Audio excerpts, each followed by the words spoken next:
Welcome to Extended Producer Responsibility, Viable Path, or Overhyped Promise. I'm not going to keep you in suspense. We don't need extended producer responsibility laws in America, and I'm going to tell you why.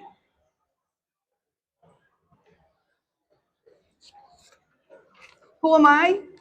I'm Lisa Pierce, the executive editor of Packaging Digest.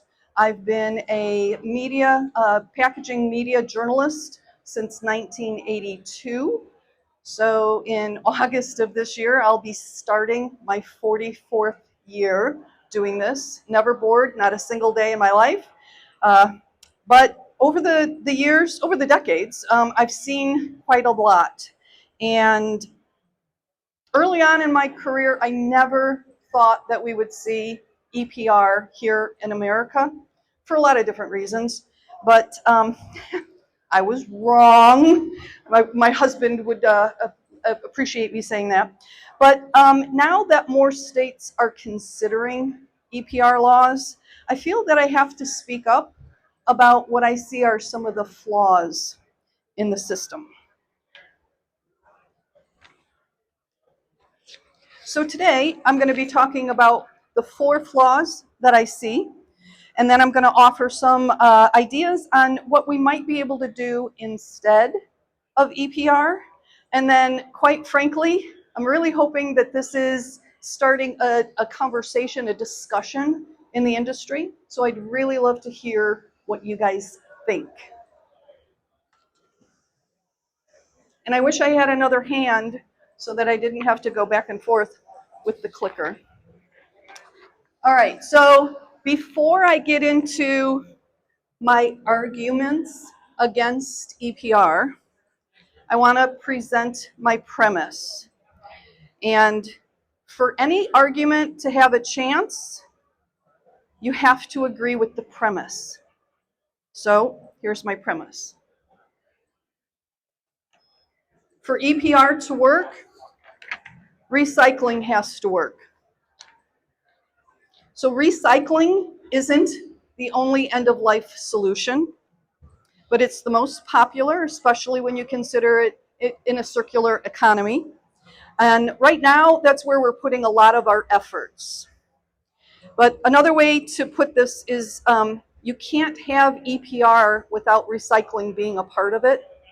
And I know there's much more to EPR than just recycling, but I still think this is a correct statement. For recycling to work, it has to be economically viable as a business. Sure, we can subsidize recycling, but for how long? Hopefully, I would say not forever, because I don't believe any business should be subsidized forever. And as I said, recycling is a business. Okay, here's the clincher. If recycling is economically viable, it'll work whether we have EPR or not.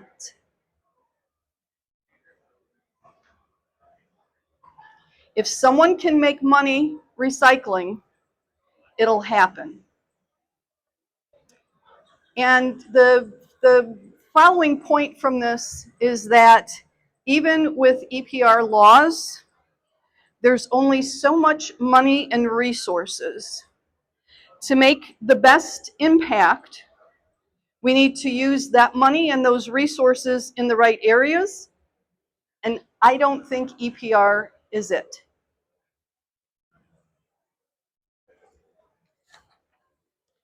So I'm going to talk now about the 4 flaws that I see in EPR. Thank you for your nod. A little bit of encouragement is helpful. Okay, so the first one that I see is that EPR laws don't include incentives for consumers to recycle. And the bigger picture here is through our environmental efforts, we want to reduce waste and mitigate climate change. I know there's a lot of different opinions about that, but those are the two overarching reasons to do this, improve our planet. To recycle, consumers have to actively participate because they're the ones collecting the packages at the end of the life and making the decision, garbage, recycle. They're the ones who have the material that we want to collect. But the EPR programs, as they're currently being written, don't directly involve the consumer. They have funds slated for consumer education, but that's pretty much the extent of this absolutely critical part of making recycling work. You've got to collect the material. And so we've been asking consumers to recycle for quite a while here on their own without, mandates. And we haven't seen any really improvement in the numbers and the recycling numbers. But in other areas, Europe, for example, and Canada, they have had success in increasing the recycling numbers. My point is Americans are a little bit different. We're a little bit more independent. Nobody's going to tell us what to do. And we're more likely to think, what's in it for me, rather than for the greater good, unfortunately, I think. But it is true. And in America, we do have states that have bottle deposits, and the recycling numbers for those packages are much higher, so that does work. Bottle deposits do work. As a consumer, I live in Illinois, but I have a cottage in Michigan. Illinois does not have a bottle deposit. Michigan does. I absolutely hate it as a consumer, hate it. It's so inconvenient, and I would much rather just put everything that's recyclable in my curbside bin, like I do in Illinois, but I'm not allowed to do that in Michigan. Well, they got to catch me, but I'm not allowed to do that in Michigan. But here's the thing, is it's easiest for consumers to recycle through curbside recycling. And the bottle deposits are on very limited numbers of packages. It's pretty much single-serve beverage bottles, plastic, glass, polyethylene terephthalate, PET, number one, a little bit of HDPE, high-density polyethylene. But for the most part, bottle deposit is very limited, so it doesn't really embrace the idea of a circular economy for everything.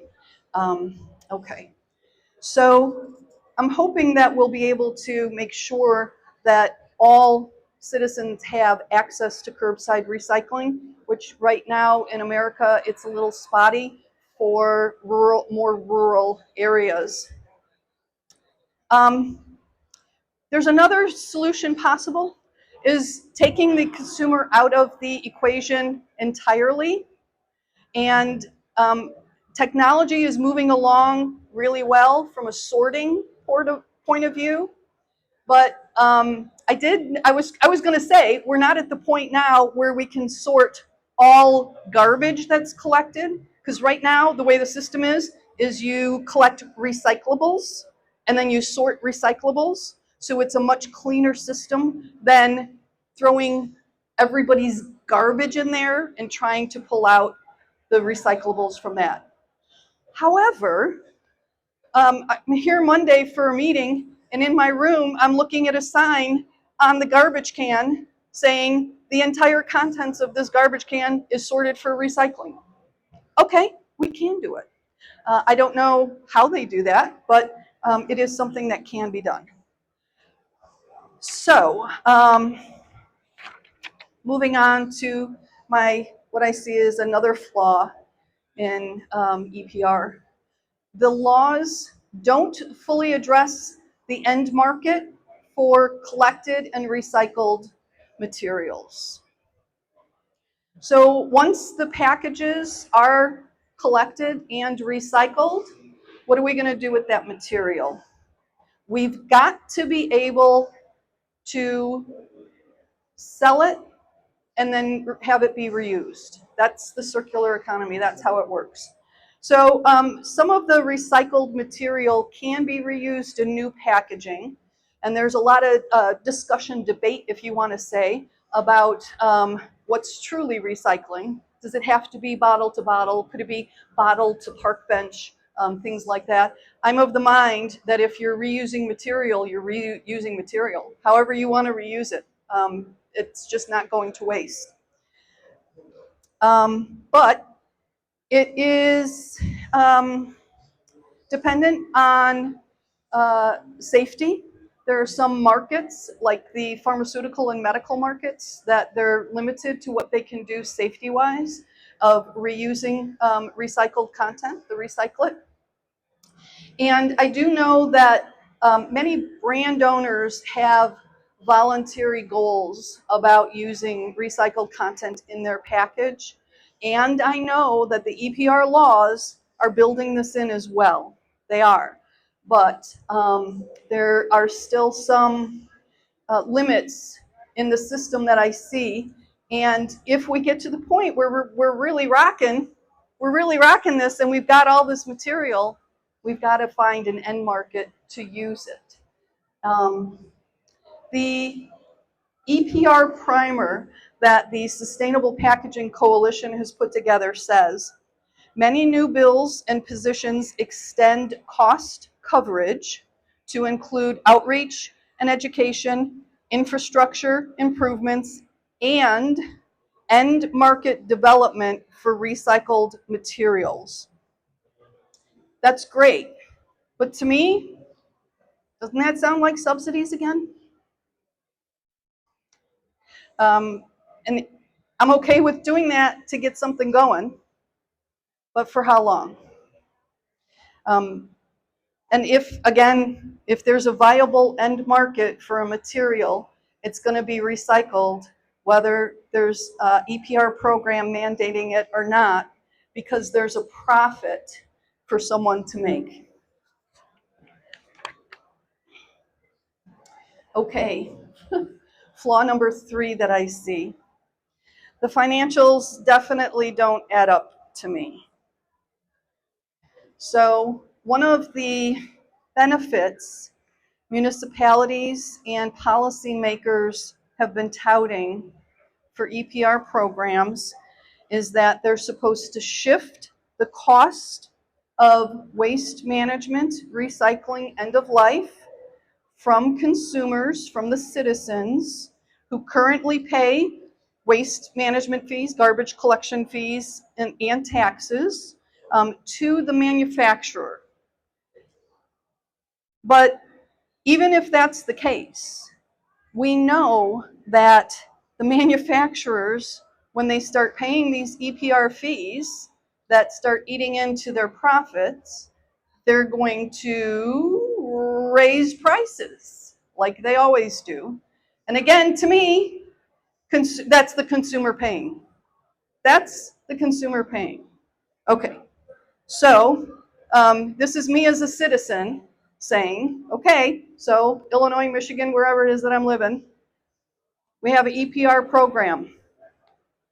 My taxes are going to go down then, right? Sorry, I get a little hot about that one. Okay, so I haven't heard anyone even mentioning that. But I will say that I've been reading things.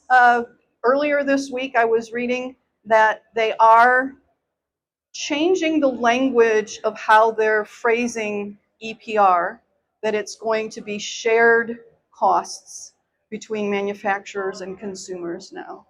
So that's a more recent change. Also, the fees that are collected from the producers are supposed to fund recycling and fuel a circular economy. You know, they're going to use the funds for a lot of different things, consumer education and the whatnot, recycling, infrastructure, on and on. But the way the system works, I'm not sure if you're aware of how the system is going to work.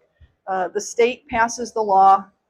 They hire a producer responsibility organization, a PRO, that is managing the system.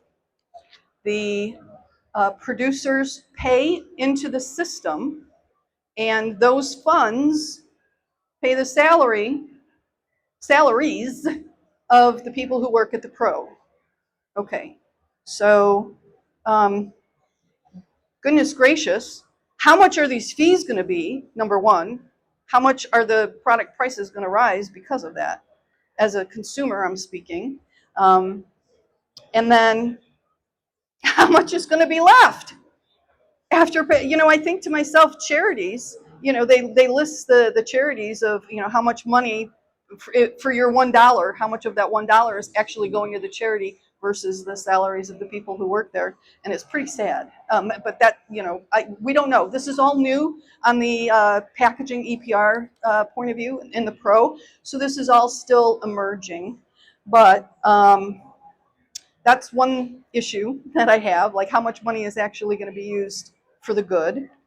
And the second thing is the PRO being paid by the brand owners, making decisions on behalf of the citizens and the policymakers. How is this not a little bit of a conflict of interest? I'm not accusing anyone of anything. I'm not. But I'm just saying it's a system set up for issues to arise. And I know that the PROs are going to have governmental oversight. I know this. But like I say, it just seems like a recipe for, yeah. Okay, my last flaw. I'm actually doing good on time. I was wondering about this. Okay, so to me, the end game isn't clear either.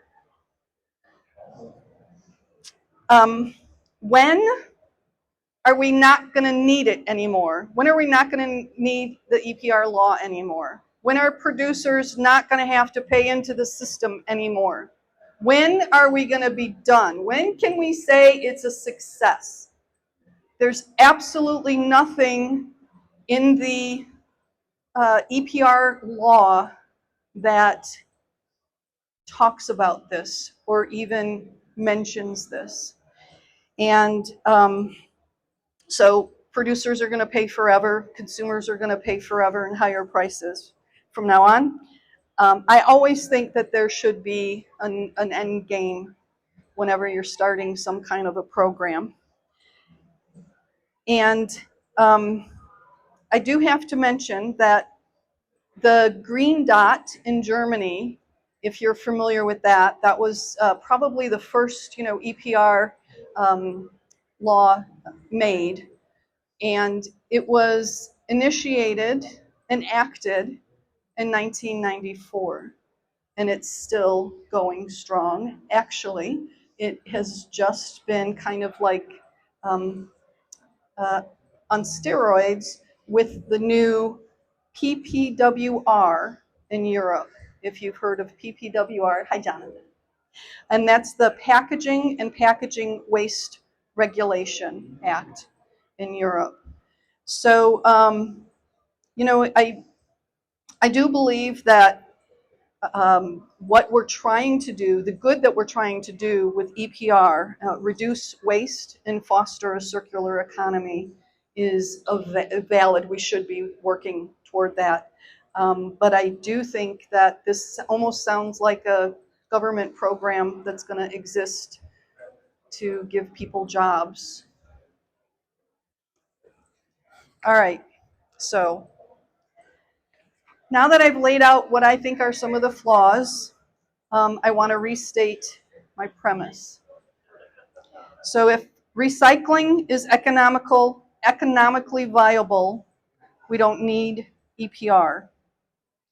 And as I said earlier, there's only so much money and resources. To make the best impact, we have to make sure that we're using those in the right areas. And I believe the right areas are consumer participation for collection, number one, and then number two, a viable end market for the collected and recycled material. Again, two things that we can do without an EPR law, right? So before I go into what else might work instead of EPR, I kind of want to stop here, and I want to thank you for your attention. The eye contact has been amazing as I've been talking here. Thank you. But I just want to get a feel for what you guys think about this. I want to just take a breath and see what some of the reaction is. You haven't got up and walked away, so that's good. Anybody want to share? Is there any flaws? Are there flaws in my logic here?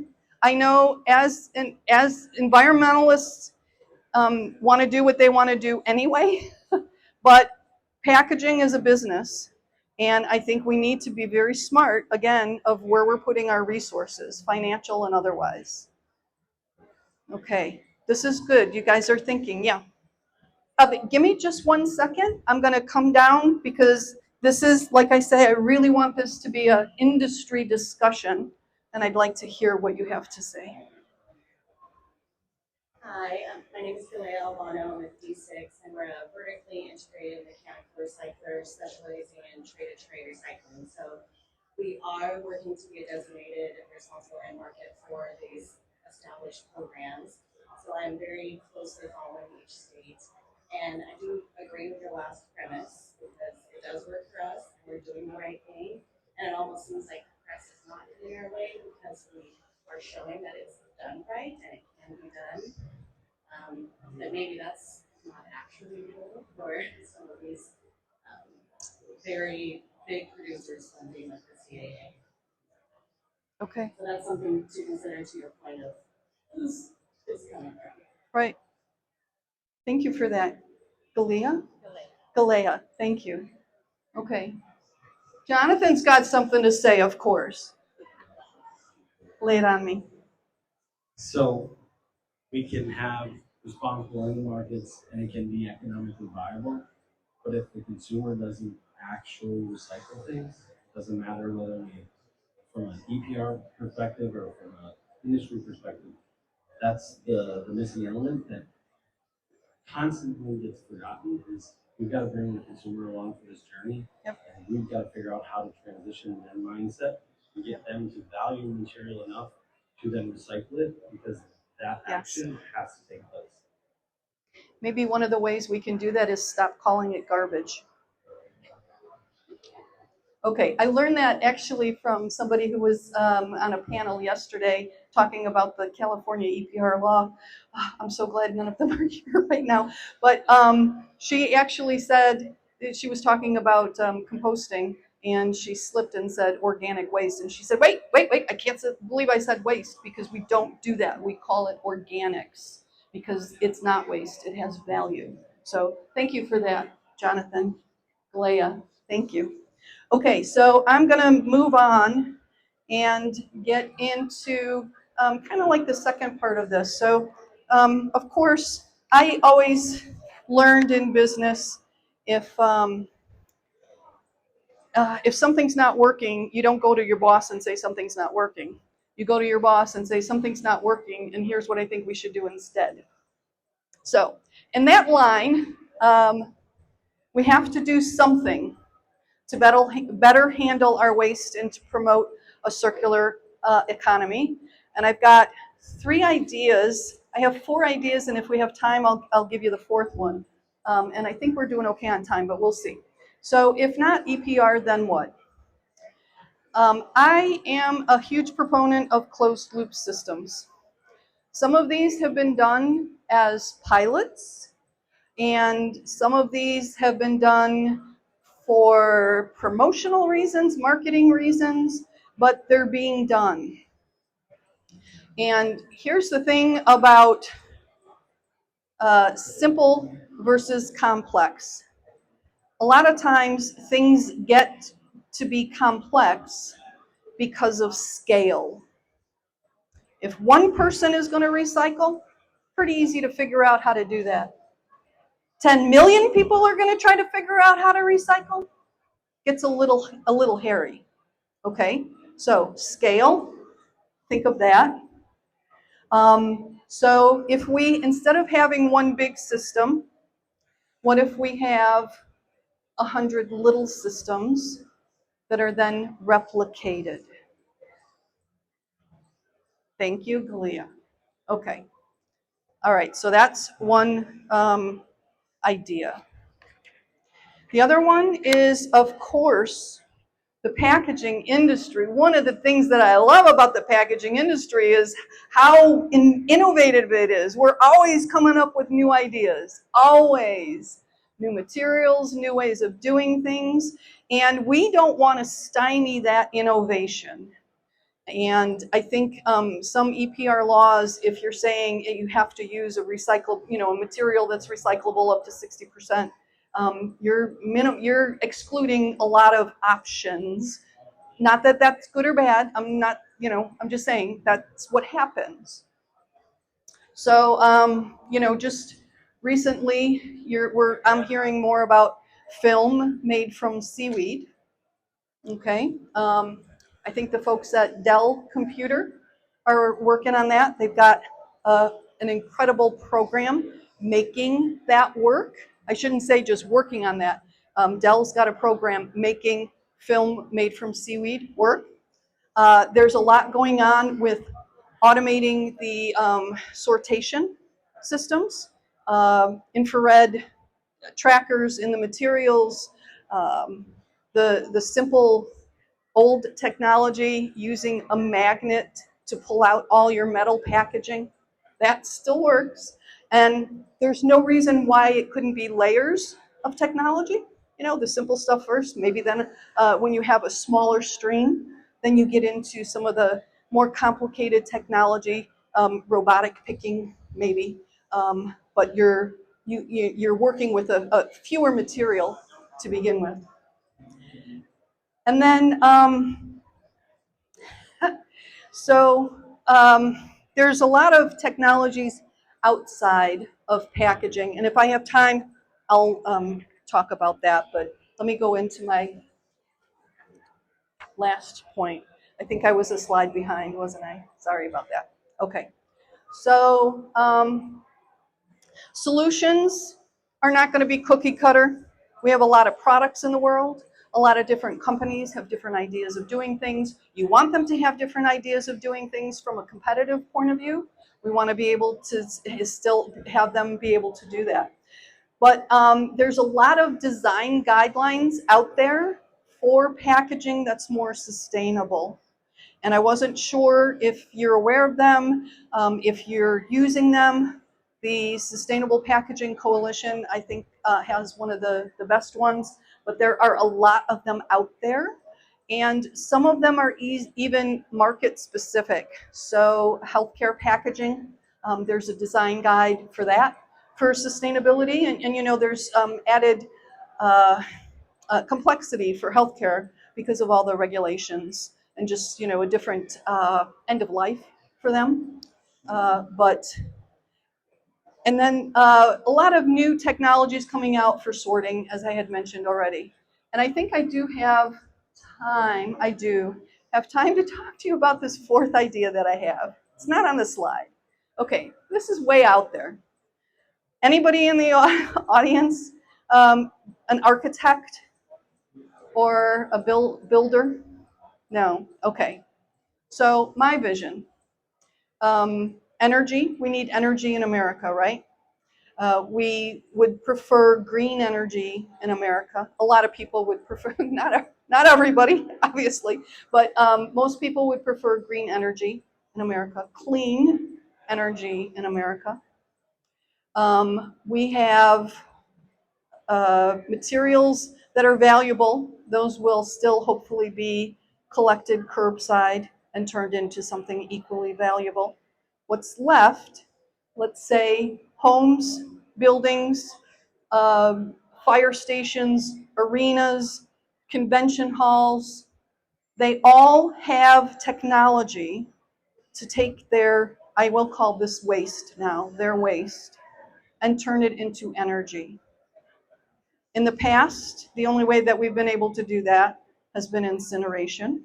And there's a byproduct, of course, much smaller, but still a byproduct. But if you're talking about volume, that's the way I look at it, is if every building, if my home, if I didn't have to throw away garbage, if I had recyclables at the curb and everything else fueled my house, was energy for my electricity and everything, doesn't that sound like circular? Isn't that like, anyway, okay, a little bit out there, I know. Thank you for listening. So that's it. That's what I've got. And again, open it up to any questions or comments, anything from the audience. And I'm hoping somebody says something because I'm coming down. I might just pick on somebody. I don't know.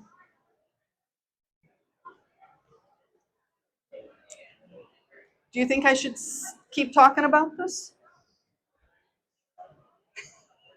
I'm okay if you say no. Totally okay with if you say no. But I do want to say I have had one of the reasons why I did this presentation today, and quite frankly, I'm a little nervous coming into, California, an environmental hotbed, and telling you you're doing everything wrong. Okay, but I think I've had many conversations over the last several months with people who are very staunch environmentalists in packaging, and they have said, yeah, there's good points. Okay, all right. Well, again, you didn't, oh, thank you. Danny? Hi, yes. So I do think you have some great points here. I'm just curious if you think there's still time for them to, let's say put the genie back in the bottle. Just looking at some other environmental type recycling laws for different products over the years, states kind of, go with the, well, we've done this, you can keep going with it. Mhm. And do you think there's a chance that, there's still time for this? Again, another reason why I'm talking about this here and now is because I hope so. There's 5 states that have passed laws, EPR laws, in the United States. I believe Oregon is the only, I'm sorry, do I always say it wrong? Oregon, right? Okay. Is the only state that has written their law. I don't know that it's finalized yet, but I do believe the draft is written. And so, yes, I do think there's still time because we have 50 states in the union and only 5 of them have EPR laws now. And maybe they'll write them a little bit different. Maybe I'll get an opportunity to talk with some policymakers. I am talking with my company about if that's a possibility, that I can actively do that, go to them instead of waiting for them to, come to me because they don't know who I am. But we'll see. I don't know. Truly, truly, I'm doing this because I think it needs to be discussed. And that's what I was hearing from many people over the last several months, that it almost feels, like you say, that we're on this EPR train and it's not, we're just going to continue. And there are people who have misgivings. There's a lot of people who have misgivings.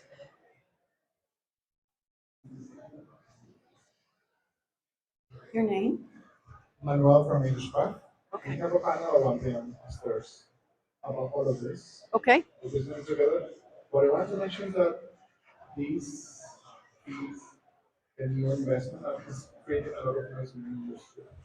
So there's hope. I agree with all the premises. the good thing about the situation right now is that it's bringing a lot of noise in the industry and hundreds and millions of dollars of the day maintained before. So it's creating that noise, and with these reforms, we can actually bring them to those conversations.